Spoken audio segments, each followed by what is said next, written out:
Hey, why do you need to know about Geoffrey Chaucer? Chaucer is a massive superstar of storytelling and poetry, and he's known as the father of English literature. Why? Mainly because of his blockbuster smash hit, The Canterbury Tales, written in 1392. That's more than 630 years ago. What's it about? Oh, I'll tell you in a minute. Chaucer was born around 1345, 100 years before the printing press, so books were rare and had to be written out by hand by monks. Life was very different back then.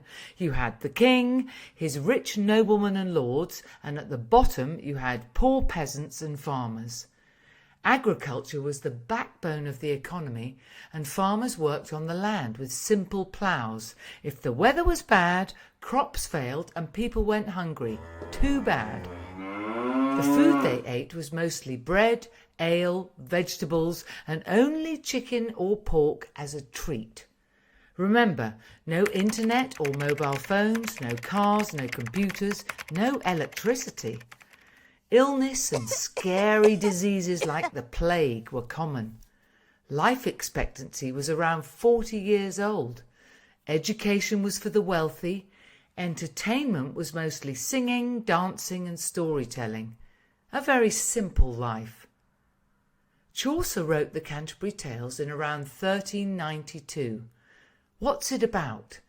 It's about a group of people who are walking together on a pilgrimage to visit the shrine of Thomas Becket in Canterbury. During the Middle Ages, people often went on pilgrimages so that they could pray for the sick and give thanks for their blessings.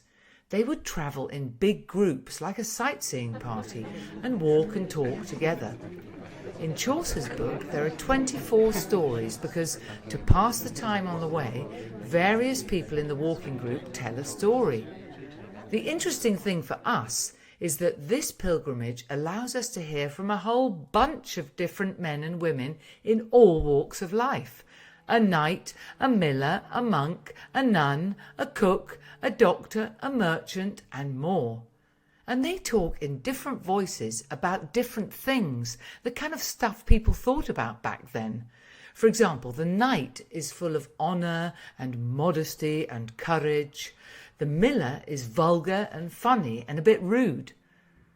The Canterbury Tales is a classic of English literature, and people think of Chaucer as a giant of medieval writing who had a big impact on the storytelling and the books that came after him. So congrats to you for finding out about this important guy, and a big thank you, Geoffrey Chaucer.